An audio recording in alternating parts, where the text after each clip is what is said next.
n'avez pas mis en danger la sécurité de l'État. Au contraire, moi j'ai sauvé l'État. Si je n'avais pas fait ce que je fais, parce qu'il n'y avait plus d'État. Les gens, la caserne Samba Diéry Diallo, c'était la première fois que les gens étaient presque arrivés au mur. Ce jour-là, même le général est sorti au maintien de l'ordre. Ce n'est jamais arrivé.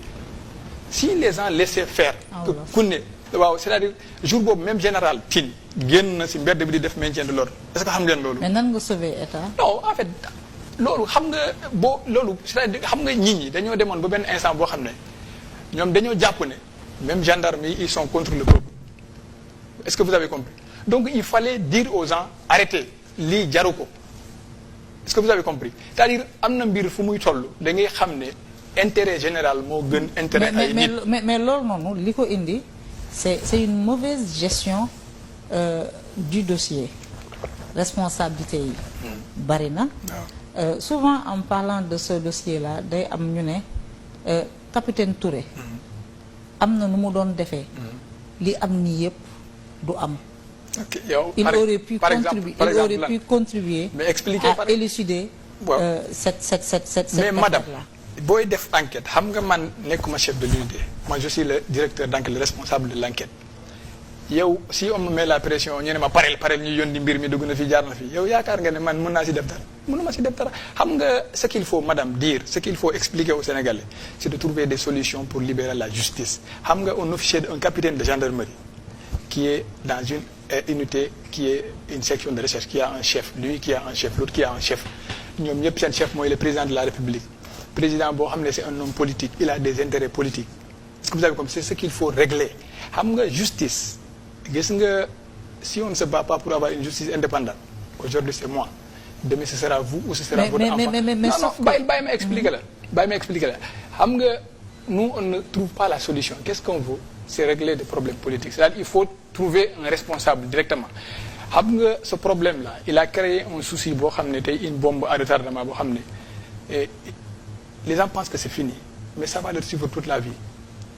xam nga peut-être que je suis jeune, il y en a qui pensent que peut-être xam nga mbirum yàlla ak mbirum nit du benn. am na yoo xam ne gis nga boo mënul détecter mbirum yàlla ak mbirum nit c'est parce que tu ne connais pas la vie. mais sauf que Touré. waaw le président de la République. boo nee président de la République. waaw il ne défend pas des intérêts politiques. Le président de la République. Madame, ça c'est votre avis. S'il vous plaît, le président de la République c'est le représentant de la nation, c'est le chef de l'État. Normalement. C'est le chef suprême des armées.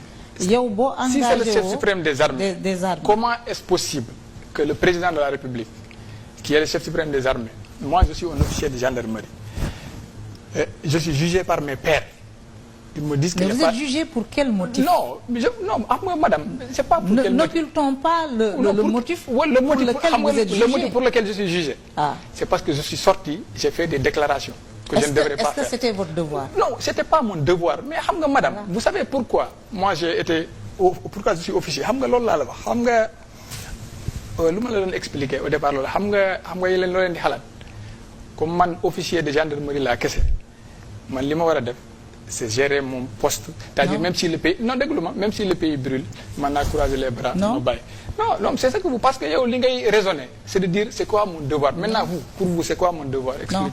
Expliquez-moi c'est quoi mon devoir. Alors vous êtes engagé sous les drapeaux, vous devez loyauté et engagement. Oui. À l'armée. Maintenant, qu'est-ce que vous pensez? À l'armée. Voilà, maintenant expliquez-moi. Vous êtes non, moi je n'ai pas la prétention de déterminer la moindre devoir. Si, vous avez vous êtes dans un service commandé avec des règles. Oui. nga am problème ñu ne la dañ la jàpp nga nekk de connivence. Kan moo wax ne dañ ma jàpp. ñoom. Kan moo la wax? Est-ce que vous avez un document? Non, est-ce que vous avez un document officiel? Non, attendez. Est-ce que vous avez un document officiel qui décrète? Non, madame. Non, attendez. Parce que pourquoi vous êtes suivi? Non, ce que vous êtes en train de faire c'est de la diffamation. Mais pourquoi vous étiez suivi? Non, vous êtes en train de faire de la diffamation. Mais pourquoi vous étiez suivi? Madame, il faut retirer vos propos. Vous ne pouvez pas dire que il y a un document qui approuve. Si vous me laissez terminer, vous comprendrez mon argumentaire. Non, vous devez le retirer. Parce que c'est de la diffamation. Non, c'est pas de la diffamation. Si, c'est de la diffamation. Je ne fais pas d'affirmation. Non, vous ne pouvez pas le faire. Non, vous ne pouvez pas le faire. Non, je n'ai pas fait d'affirmation. Ma ne dañ la doon da nga nekk ci enquête. ñoom ñu ne ñoom kan moo ko wax.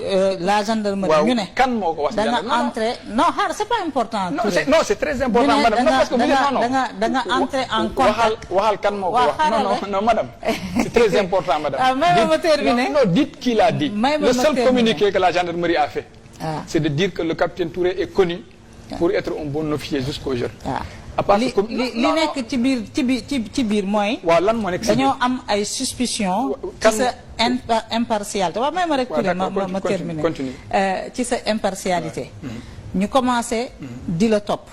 Plus tard ils disent que da nga entrer en contact avec Ousmane Sonko. Qui l'a dit et yow vous l'avez reconnu mais c'était pour les besoins de l'enquête. mu am une procédure bu la touché au sein de la gendarmerie.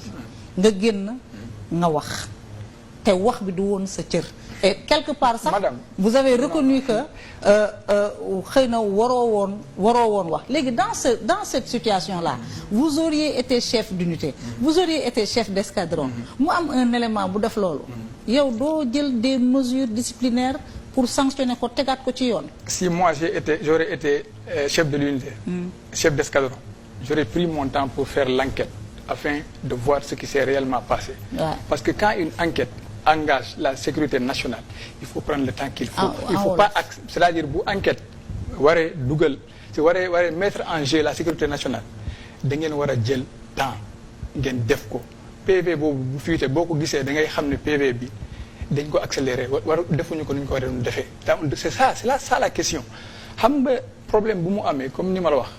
bul xool regardez c'est-à-dire xoolal fu problème bi jóge ba mu ñëw man si j'étais aujourd'hui chef d'escadron peut-être que j'aurais été relevé le lendemain parce que man bu ma defoon enquête bi comme nu ma doon defee yeneen enquêtes yi ñu bàyyi ma ba ma pare nee naa la man j'ai en 3 ans yi ma def essai amul PV bu fa génn boo xam ne man jaarul ci man corrigé wu ma ko wala liiru ma ko parce que j'avais l'entière confiance de mon chef c'est-à-dire mënuñu la féliciter il y a de cela 2 mois 1 mois après ñu ne la tuer le diable est-ce que vous avez compris moi ce que je veux que vous compreniez c'est que on était à une situation boo xam ne il fallait trouver un responsable et responsable c'était le plus faible du maillon c'est-à-dire ku gën a faible ci maillon bi kooku la woon donc pour moi c'est pas comme ça qu'on règle les problèmes gis nga problème bu amee dañ koy régler comme kilifa c'est-à-dire dañ koy régler comme c'est-à-dire dañ koy régler kilifa c'est-à-dire woote xool on règle la situation kenn bañ ci gaañu. Est-ce que vous avez compris? C'est-à-dire nous on raisonne de telle sorte c'est-à-dire dañuy jàppee opposants yi comme ay ennemis. non pour man nekkaguloo opposant doo opposant foofu. man duma opposant. là on parle de l'officier de gendarmerie. C'est ça, c'est de l'officier de gendarmerie. xam nga yow lan mooy sa problème. C'est que da nga jàpp ne comme c'est un opposant qui était en jeu et que moi ma sortie peut-être. non man j'ai c'est ça non c'est loolu la. Parce que vous xam nga ñun lu ñu sonal c'est que dañoo yaakaar ne opposant c'est un ennemi alors que ce n'est pas un ennemi l'État comme je vous ai dit c'est vous c'est moi gis nga opposant politique boobu il contribue à l'impôt donc c'est un Sénégalais comme vous comme moi donc il faut pas c'est-à-dire personnaliser le débat. Non on n'en est pas à l'opposant. Madame xam nga yow da nga am ay sous-entendus yi ngay wax. non xam nga lan laa bëgg ñu xool ba pare. c'est-à-dire le devoir du militaire parce que ñoom dañoo ne pour des manquements aux devoirs généraux du militaire. Vous auriez été chef d'escadron dans ce genre de situation quand il y a un nombre glio ki nga xam ne moom la ñu jàpp ne mooy le concerné dinañ la écarter. Si j'étais chef d'escadron dinañ la écarter on serait jamais arrivé à ça. mbaa ñu def la si j'étais le chef de l'unité ou si j'étais le haut commandant de la gendarmerie ou même une responsabilité plus importante que celle que j'avais on serait jamais arrivé à ça. Non ma ne dinañ la écarter mbaa ñu mettre la en arrêt de rigueur en attendant ñu continuer li nga xam ne moom mooy l'enquête. Mais vous ne leur avez pas laissé le temps. Vous avez pris la parole et puis vous avez disparu gars yi xamuñu fan nga nekk. Si je n'avais pas pris la parole mes enfants n'allaient pas grandir.